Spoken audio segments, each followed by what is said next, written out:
When we are injured and we want to make use of all the tools available, we want to bring in foundational nutritional practices. This functional medicine approach is something that is what puts us over the edge often in getting an injury to go from, yeah, it's getting better to, yes, it's resolved, and making sure the body has the tools for that resolution.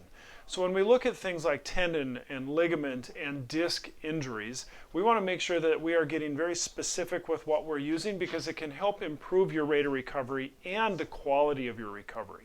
So the first thing we like to do is after an injury, your overall protein requirements go up.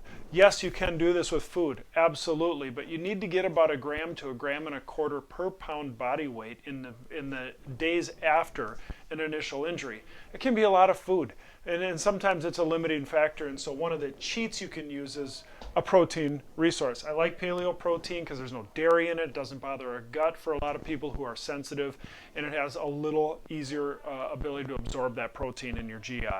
The second thing we like to use is collagen. There are a variety of forms of collagen, and when we look at forms, it actually matters in the healing process. So because we're going after a connective tissue that is slow to heal, we want to make sure that when we are actually finally getting some of those resources to that tissue, it is easy to use. I like using this multi-collagen renew because it does give us an advantage in that repair process. And so it is something that, yes, we carry even another collagen in the office that is great for hair, skin, and nails, but this is really what I want to use if I've got a tendon, a ligament, or a disc problem. The second approach we want to take is anti-inflammatory.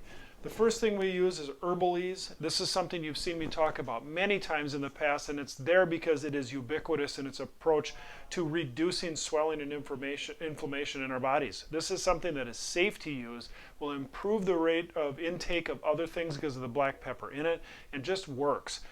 The final thing we like to use is CBD. This is something where I'm sure many of you have been exposed to someone who has used CBD successfully. I have found it to be really consistently powerful with things that have to deal with inflammation and pain. Sleep, anxiety, and depression has some bearing, but really the biggies, sleep, pain, and inflammation.